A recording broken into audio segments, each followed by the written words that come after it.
Dans le livre du prophète Saë, il y a plusieurs endroits où il est prophétise que l'esprit de Jéhovah serait sur quelqu'un.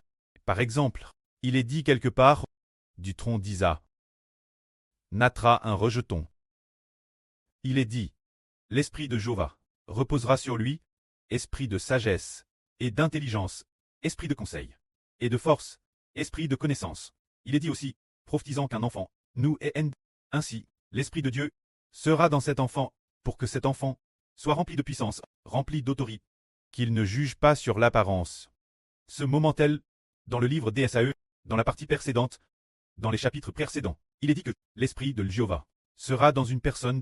Plus loin en arrivant au livre du prophète Saë, au chapitre 61, il est dit nouveau. L'esprit de Jéhovah sera sur une personne. Lisons cela. En qui l'esprit du Seigneur éternel est-il réellement? Lisons-le ensemble. L'esprit du souverain Seigneur de l'Éternel est sur moi. Car Jéhovah m'a oint par son esprit. Pour annoncer la bonne nouvelle aux humbles, il m'a envoyé pour guérir ceux qui ont le cœur bris, pour proclamer aux captifs la libère et aux prisonniers la délivrance, pour libérer les opprimés, pour publier une âne de grâce de Jéhovah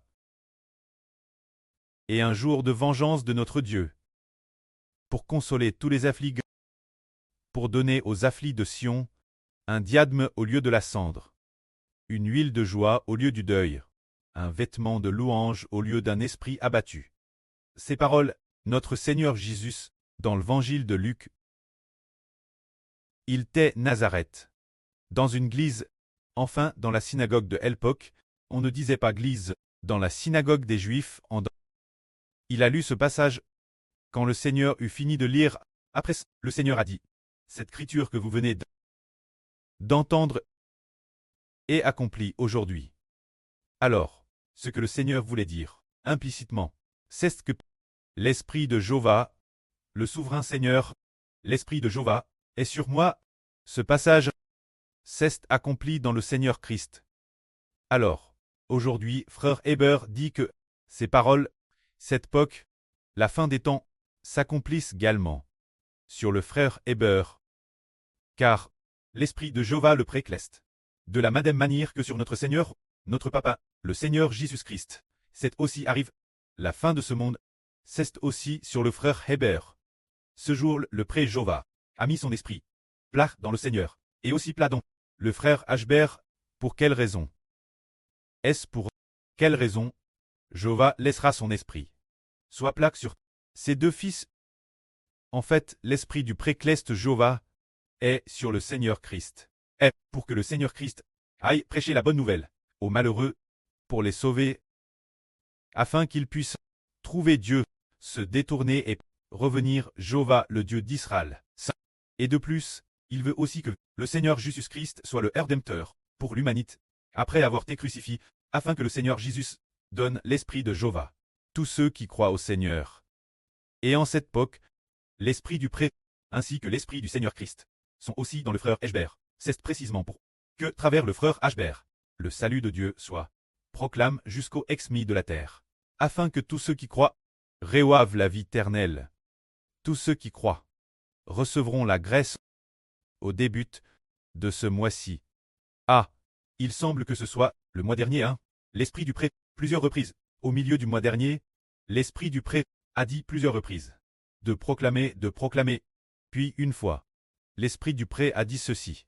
Proclame la libération des captifs, proclame la libère des opprimés. Proclamez Jéhovah, de l'Éternel. Proclame le jour de vengeance, de notre Dieu. Il n'a cesse de proclamer, disant aussi que ce passage de l'écriture devait s'accomplir en la personne du frère Ashber. Il a dit, concernant l'écriture de proclamation. Ken ralit la proclamation. Pourquoi proclame-t-on? C'est parce qu'il y a l'esprit de Jéhovah. Proclamer, c'est recevoir l'esprit du précleste Jéhovah. L'intérieur. C'est pourquoi il a envoyé le frère Ashber pour proclamer le nom du Seigneur Jésus-Christ et recevoir le royaume du Seigneur Christ. C'est dire conduire des milliers et des millions de personnes, toute l'humanité qui reçoit la vie éternelle.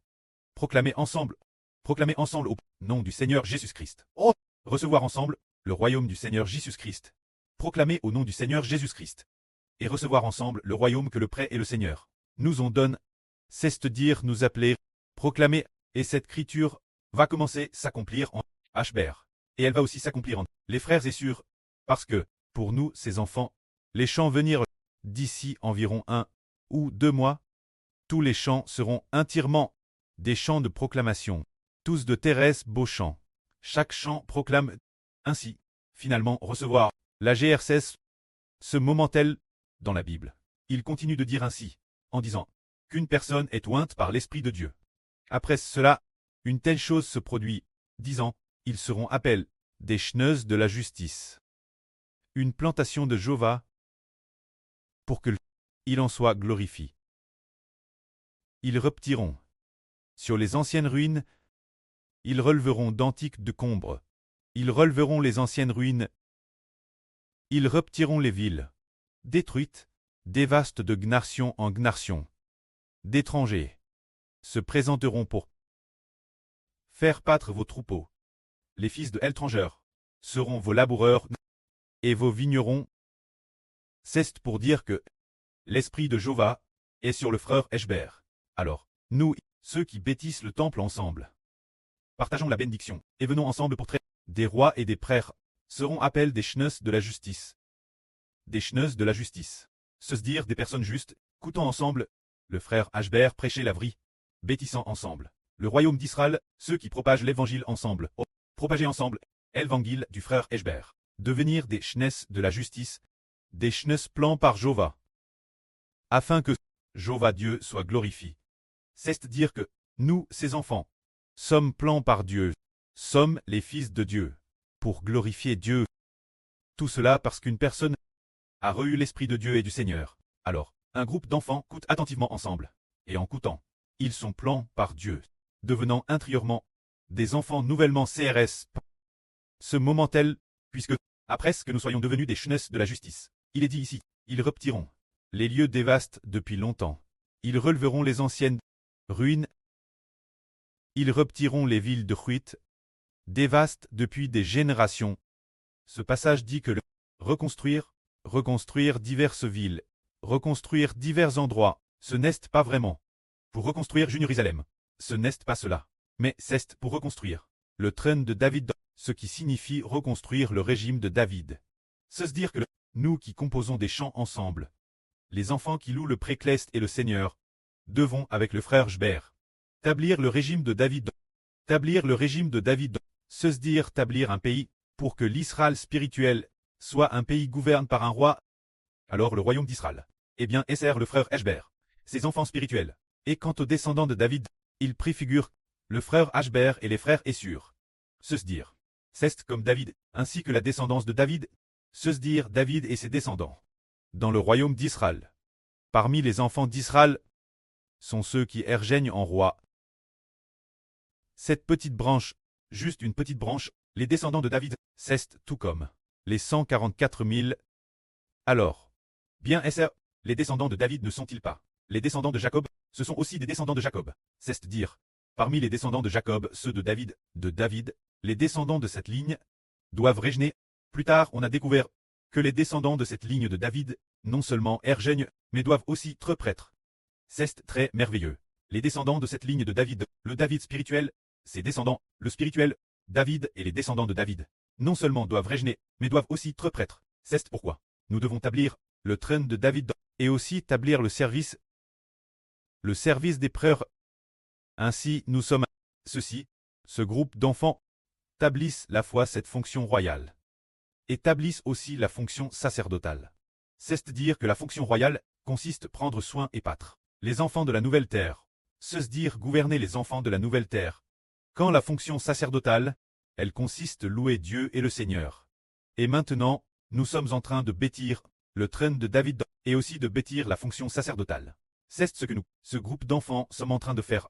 Alors Dieu dit, quand vous serez appelés prêtres de l'Éternel, on vous nommera serviteurs de notre Dieu. Vous mangerez les richesses des nations, et vous vous glorifierez de leur gloire. Vous aurez une double portion. Au lieu de votre honte, vous vous réjouirez de votre part au lieu de votre opprobre.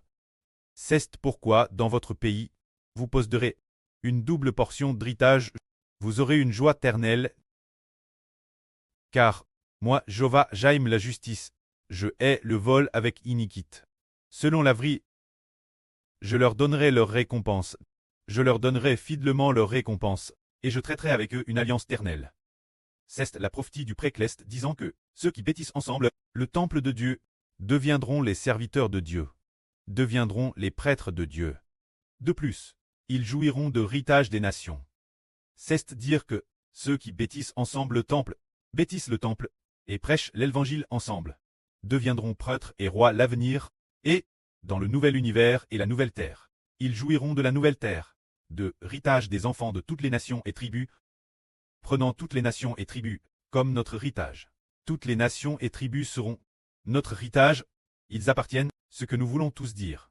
Ce qui signifie toutes les nations et tous les peuples. Les enfants de la nouvelle terre, nous appellerons tous, ils sont les serviteurs de Dieu, les prêtres de Dieu, les rois oints par Dieu, dire ceux qui construisent le temple ensemble.